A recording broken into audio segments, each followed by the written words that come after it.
Good morning student. पिछले video मैंने आपको बताया था दो बैलों की कथा के बारे में।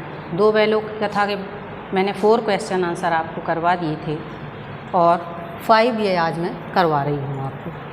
किन घटनाओं से पता चलता है कि हीरा और मोती में गहरी दोस्ती थी? ऐसी कौन सी घटनाएं हैं कहानी में आई हैं जिससे कि हमें ज्ञात होता है कि हीरा और मोती जो दो बैल थे उनमें गहरी मित्रता कैसी थी? तो कहानी में पढ़ते हुए मैंने आपको कई बार बताया कि उसमें बहुत सारी ऐसी घटनाएं आई हुई हैं जिनसे हमें पता चलता है कि हीरा और मोती में बहुत ही गहरी दोस्ती थी।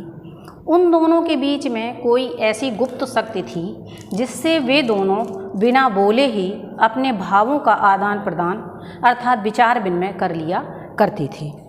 दोनों साथ साथ उठते थे, बैठते थे, खाना खाते थे। जब वे नाद में मुंह डालते तो भी एक साथ ही डाला करते थे। तो इन घटनाओं से हम जानकारी प्राप्त ये कर सकते हैं कि उन दोनों के बीच बहुत ही मित्रता थी। तथा जब एक बार झूरी का साला दोनों बैलों को अपने साथ ले गया तो वहाँ वे दोनों सलाह बनाकर रस्सियाँ तोड़कर झूरी के घर से आ जाते हैं।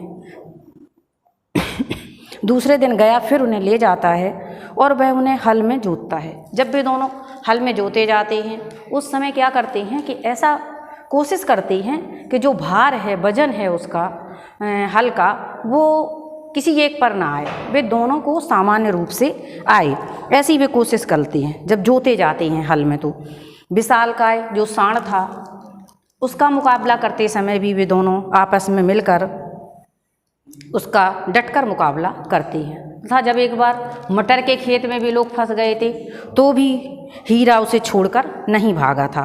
उसने सोचा कि अगर हम छोड़कर भाग जाएंगे तो ये पकड़ा जाएगा और फिर मारा जाएगा। तथा जब काजी हौस की दीवार गिराने वाली बात हुई थी उस समय भी जब हीरा को डंडे से मारा जाता है और मोटी रस्सी से बांध दिया जाता है तो भी उस दीवार को जब वो मोती गिराता है और पशुओं को भागने में मदद करता है, हीरा जब उसे भी भाग जाने के लिए कहता है तो वह यह कहकर वहाँ रुक जाती है कि तुम मुझे इतना स्वार्थी मत समझो कि मैं तुम्हें छोड़कर यहाँ से चला जाऊँ, और वहीं हीरा के पास में आकर सो जाता है। इस प्रकार से डड़ियल आदमी जो था वो जब काजी हौस की नीलामी से उन दोनों को खरीद कर ले जाता है तब चलते चलते वह उन्हें जो रास्ता ऐसा लगता है कि ये हमारा जाना पहचाना है, और वे दोनों मित्र वहाँ से भाग खड़े होते हैं और झूरी के घर आकर के रुकते हैं। था डड़ियल आदमी भी वहाँ आ जाता है और मोती उसे भगा देता है। 6 क्वेश्चन है कि लेकिन औरत जात पर सींग चलाना मना है।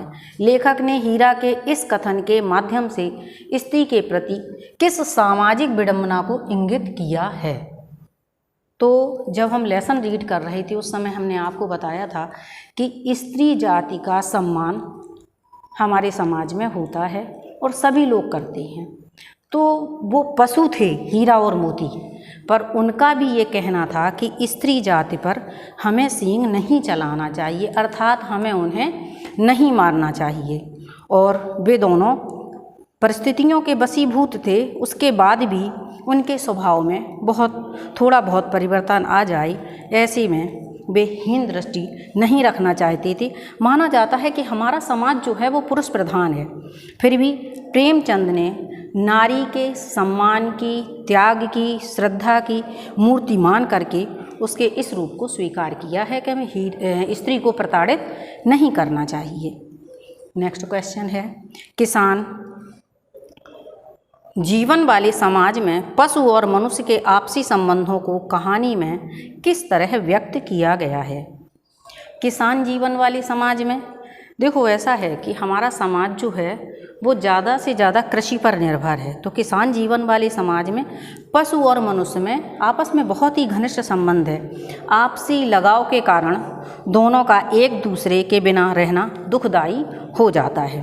झूरी जब अपने दोनों बैलों को हीरा और मोती को अपने से अलग करता है तो वह बड़ा बेचैन हो जाता है। उधर हीरा और मोती दोनों बेचैन थे, यहाँ पे क्या जो उसका मालिक था झूरी, वह भी बहुत ही बेचैन था।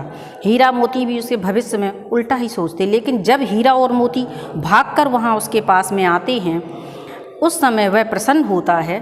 तब वह समझते हैं दोनों बैल कि नहीं, मालिक हमारा भी हमसे बहुत ही स्नेह करता है।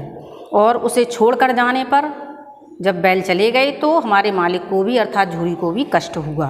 किसान और पशुओं के परिवार के सदस्यों के समान स्नेह और देखभाल करता है। पशु भी उसको आत्मीयता भाव स्नेह के बंधन में भरकर सदैव उसके साथ रहना चाहते हैं। अगर हम किसी पशु के साथ मित्रवत व्यवहार करते हैं, उसके साथ हम अच्छा व्यवहार करते हैं, तो वह भी हमें स्नेह करने, वह व्यक्त नहीं कर पाता, अपने भाव नहीं है उसके पास में, फिर भी वह अपने मालिक से आत्मीयता रखने लगता है। Question number 8। इतना तो हो ही गया कि 9-10 प्राणियों की जान बच गई, वे सब तो आशीर्वाद देंगे। मोती के इस कथन के आलोक में उसकी विशेषताएं बताइए।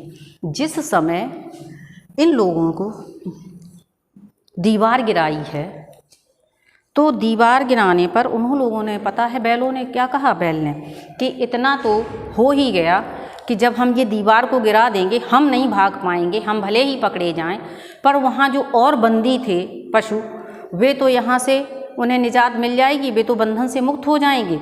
इस कारण उन्होंने मोती के इस कथन से हमें परोपकार की भावना का पता चलता है कि उसके मन में एक परोपकार की भावना थी। वह निरीह, असहाय और विपत्ति में फंसे हुए पशुओं की मदद करना चाहता था, अर्थात उनकी सहायता करना चाहता था। और वह सोचता है कि अगर ये लोग यहाँ से निकल जाएंगे, जाकर स्वच्छंद हो जाएंगे, तो हमें आशीर्वाद देंगे। उसे यह विश्वास था कि जब हम कोई अच्छा कार्य करते हैं तो उसका परिणाम भी अच्छा होता है, इसलिए उसने यह किया, दीवार गिराई और दीवार गिराकर उन लोगों को मुक्त कर दिया। उसके बाद उसे डंडे से मार भी पड़ती है तथा उसे जंजीरों से रस्सी से बांध भी दिया जाता है, पर उसे ये बुरा नहीं लगता, वह इसको अच्छा समझता है कि उन्हें उसे और दूसरे पशुओं की सहायता की थी। ये आपके यहाँ क्वेश्चन आंसर जो थे बुक के एनसीईआरटी के, वो कंप्लीट हुए। अच्छा, अब आपके जो बोर्ड में आते हैं या मतलब जो आगे एग्ज़ाम में आए, वो पैराग्राफ दिया जाता, जो पीसेज होता है आपके इसी बुक का, उससे छांटने को दिए जाते। तो ये ज़रूरी नहीं है कि यही क्वेश्चन आपको उसमें मिलें, पर ये इसलिए बताते कि इस तरह से हमें क्वेश्चंस को छांटना है, इस तरह से क्वेश्चन को का आंसर हमें देना है। आगे आपके इसमें भाव स्पष्ट करना है, वो हम आपको कल बताएंगे। Thank you, good day.